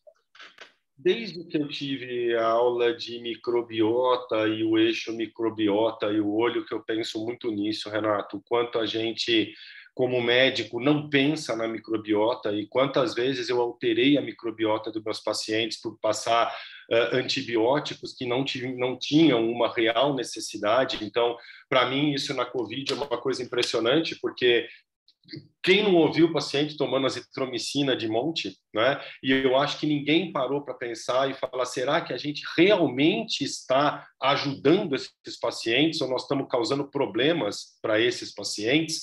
E a outra coisa que me chama muita atenção pela facilidade é a questão da gente poder modular a dieta desses pacientes do COVID, né? Então, a gente pensar em selênio, a gente pensar em zinco, a gente pensar na vitamina C / Renato Lessa, a gente pensar na vitamina D e tal. Então, eu acho que isso tudo são coisas tão simples que a gente pode tirar daí e levar para a nossa vida profissional, que não é porque nós somos oftalmologistas que a gente não tenha que olhar nesse aspecto também para os nossos pacientes, né? Então, sem dúvida nenhuma, e para mim, e ainda com os fatores de estilo de vida, mais meditação e tal, você começa a pensar tão amplo na coisa e o quanto você pode ajudar esses pacientes. Por que nós não falamos mais de meditação com os nossos pacientes em casa, né? Outro dia eu liguei minha Apple TV e tem um canal só de meditação lá dentro que eu nunca tinha visto. E quando eu li o artigo que eu fui entender, isso é uma coisa tão simples. Hoje você pode até tentar ser autodidata na meditação com esses aplicativos, né? E Exato. mostrando a questão dos que fazem meditação com engajamento nas medidas sociais. Quer dizer, puxa, isso é tão legal, é tão diferente do que a gente faz que não tem como não se apaixonar pelo assunto. E olha, aproveitando, né, o gancho, você está falando Covid, mas eu vou partir para o genérico, né, para o geral dos pacientes, porque eu vejo o paciente quando chega tomando o raio da vibramicina para tratar uma blefarite. Meu Deus do céu, o cara não sabe nem o que tem, com aquele olho vermelho, com aquela coisa lá, tomando tudo alterado, tudo mudado, ninguém explicou. Olha, eu vou fazer um depoimento aqui, aproveitando, né? Eu faço uveíte, uma coisa que o paciente fica cego, uma coisa grave. A minha prática, eu mudei de uma maneira que praticamente eu não dou mais remédio para ninguém. Praticamente você consegue fazer a pessoa sair daquele processo lá, às vezes crônico. Quantas vezes o paciente chega, uma uveíte às vezes leve, uma uveíte anterior, uma porcaria de uma uveíte que você vai dar 2 gotas de corticoide, o cara vai curar aquela uveíte, tomando imunobiológico, imunossupressor, medicação associada, o paciente chorando, achando que vai ficar cego. Então, assim, a minha prática médica hoje, ela mudou de uma maneira. A primeira coisa que eu faço com o paciente é acalmar o paciente, é explicar para ele o que ele tem, o que acontece, o que vai acontecer, o que ele vai tomar, o que não vai tomar. Então, assim, é tão importante isso, você você é a pessoa, o médico, né? Quero dizer, é a pessoa que tem a saúde do paciente na mão. Então, assim, você tem um poder enorme na mão. Então, assim, será que não é... Imagina, você deixar o cara tomando antibiótico crônico para tratar uma blefarite, será que não é melhor se orientar, explicar para ele o que é aquela blefarite, entender por que ele está tendo aquela blefarite, mandar ele mudar a alimentação, estilo de vida, alguma coisa. Será que você não trata melhor do que dar aquele antibiótico que ele vai tomar 1 ano, aí ele vai tirar o antibiótico, vai voltar tudo cronicamente, de uma maneira alucinada? Então, assim, a gente tem realmente que pensar, porque às vezes fica aquela bagunça assim, tipo, não, os caras lá da integrativa são tudo charlatão, né? Assim, faz aquela... Não, pelo amor de Deus, né? A gente está começando a entender o que é importante, você ver o paciente como um todo, né? E, assim, tentar um recurso. É lógico que se você tem que usar antibiótico, vai usar, com certeza. Se você tem que usar imunobiológico, vai usar, mas o importante, quando você, por exemplo, você está falando, puxando aí na meditação, e é isso. Muitas vezes o cara inflamado crônico, o cara que está com algum susto,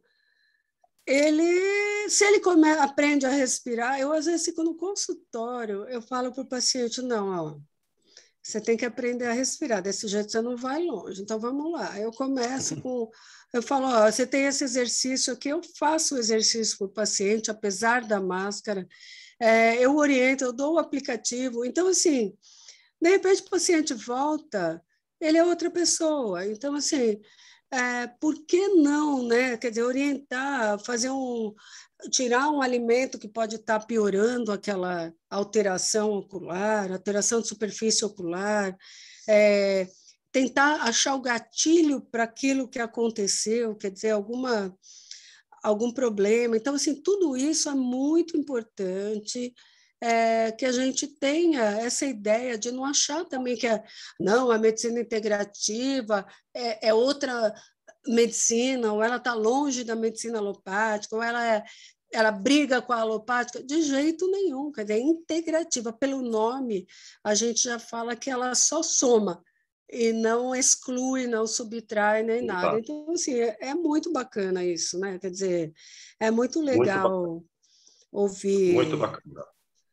Muito bacana. Por isso que eu falo que eu agradeço você e o Renato, principalmente por terem trazido, o Renato já era pioneiro, mas por terem trazido para a Unifesp, e que se eu puder ajudar, eu gostaria de cada vez propagar mais, incentivar mais as pessoas a se virarem integrativos, porque acho que nos muda como médico, realmente. Se puder, não, já está contratado, pelo amor de Deus, já ameacei. Aí você viu, Dalton, como você agora, sabendo mais as vitaminas, os minerais, os metais, para que indicar, os probióticos e tudo mais que você colocou aí, olha o quanto que você ganhou de qualidade de atendimento para os pacientes, né? Meditação, qualidade de vida. Mas você não esquece que eu vou precisar copiar sua prescrição no ambulatório ainda, tá? Então, a gente conversa muito, viu? Você pode ter certeza que seu WhatsApp vai tocar bem mais. E agradeço, cara. Só tenho a agradecer a vocês, ao curso que, para mim, não tenho palavras para agradecer. As aulas que vocês nos proporcionaram e o conteúdo desse curso, para mim, é inédito aqui na Unifesp e inédito a forma como vocês abordaram tantos temas, tanta coisa bacana. Foi fácil de eu montar a aula, porque o trabalho já estava feito, né? Então, eu só precisei aplicar, na verdade. E todas as aulas estão lá no YouTube do CEL da Unifesp, quem quiser ver, tem todas as aulas lá disponíveis, tá? Então, tem algumas aulas mais complicadas, que é bom ver de novo, mas tá toda lá, quem quiser. E assim, vamos abrir para quem quiser comentar alguma coisinha, estamos já meio que fechando o curso, faltam mais 2 aulas só, então vamos começar a conversar aí, pessoal. Quem quiser falar alguma coisinha, a aula foi maravilhosa do Dalton, quem tem alguma experiência com isso, quem quer falar alguma coisinha, fique à vontade. Pessoal, ainda, ó, nós estamos acabando o curso e o Começou em pessoal abril, né? ainda está com vergonha de abrir a câmera. A gente pode organizar, quem quiser levanta a mãozinha aí, mas vai falando, abrir a câmera, fala, pergunta. Vou aproveitar que tem muita gente querendo saber se pode fazer um trabalho, um doutorado, alguma coisa com a gente lá na Unifesp. Então, assim, a resposta é sim. Eu oriento todo mundo para entrar na área de pós-graduação do site aí da Unifesp, da oftalmologia, né?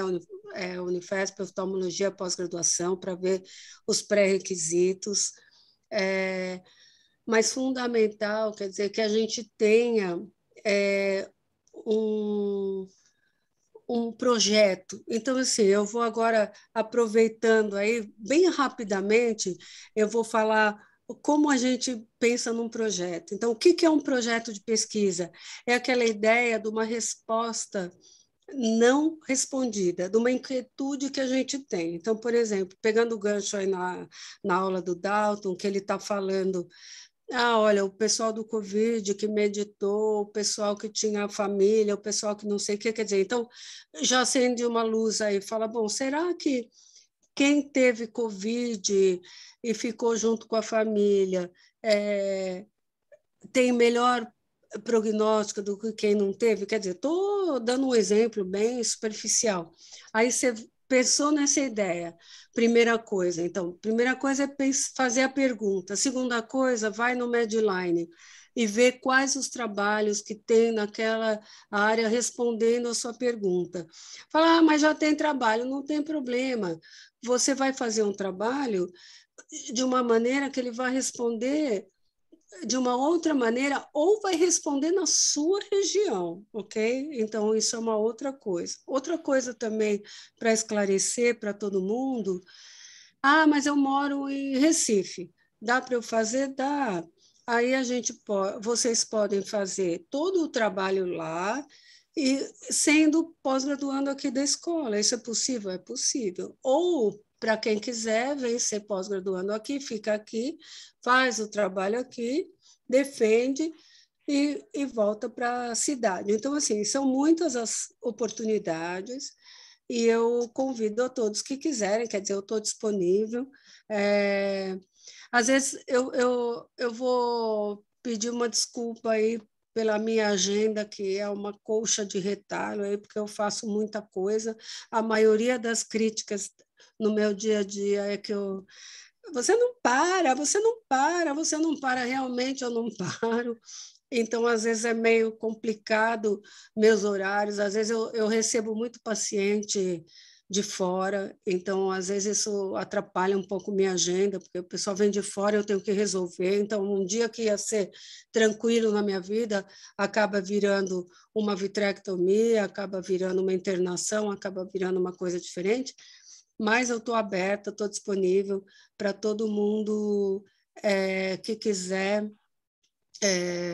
participar aí junto da gente, quiser fazer trabalho científico, quiser fazer pós-graduação, nós estamos disponíveis, quer dizer, tem muita gente para ser orientador e para ser co-orientador. Então, assim, não tenham receio, nem vergonha, nem medo, e nós estamos aqui para isso. Então, assim, aproveitei enquanto vocês estão aí perdendo a vergonha para fazer pergunta, né? Para abrir a câmera e aparecer, então já fiz o meu merchan aí para divulgar isso que a gente está fazendo. Então, todos são muito bem-vindos. Eu vi aqui, alguém falou assim que o curso não pode acabar, o curso não vai acabar. A nossa ideia agora é fazer, né, Renata, fazer os workshops, é fazer alguma coisa mais assim focada. Então, por exemplo, cursos focados em determinados assuntos, ou workshops mesmo, assim, tipo hands-on, tipo alguma coisa semelhante. A ideia do ambulatório, para ninguém ficar triste nem nada, é que a gente faça o ambulatório com quem puder participar fisicamente, ok? Mas, ao final do dia do ambulatório, a ideia é discutir todos os casos online com quem quiser. Então, assim, é uma maneira da gente poder continuar atingindo aí esse nosso Brasilzão aí todo, sem todo mundo ter que vir para São Paulo. Que mais que eu esqueci, Renato? A doutora Cristina vale muito a pena, tá? O ambulatório da Cristina Muccioli vale a pena demais. Só tem que lembrar que eu sou brava, né, Dalton? Mas tudo bem, depois o pessoal me desculpa. Quando passa um tempo, aí o povo entende por que eu era brava, né? E tem vários professores também que se colocaram à disposição, né, Cris, para ajudar a gente, de outras Exato. áreas também, né, que essa interligação com outras áreas da Escola Paulista, né? Exato. Vários professores têm interesse em juntar-se a nós, né? A Márcia Hernandes está perguntando se nós podemos manter as aulas online no ano que vem. Então, Márcia, na realidade, nós vamos ter algumas aulas durante o ano, lógico. Na realidade, é interessante. Agora, sabe o que está acontecendo? Vou contar para vocês. Os próprios professores que deram aulas para a gente, eles estão pedindo para dar outras aulas e sugerindo temas. Então, assim, isso é muito bacana, porque é um retorno aí de que o que a gente está fazendo está dando certo.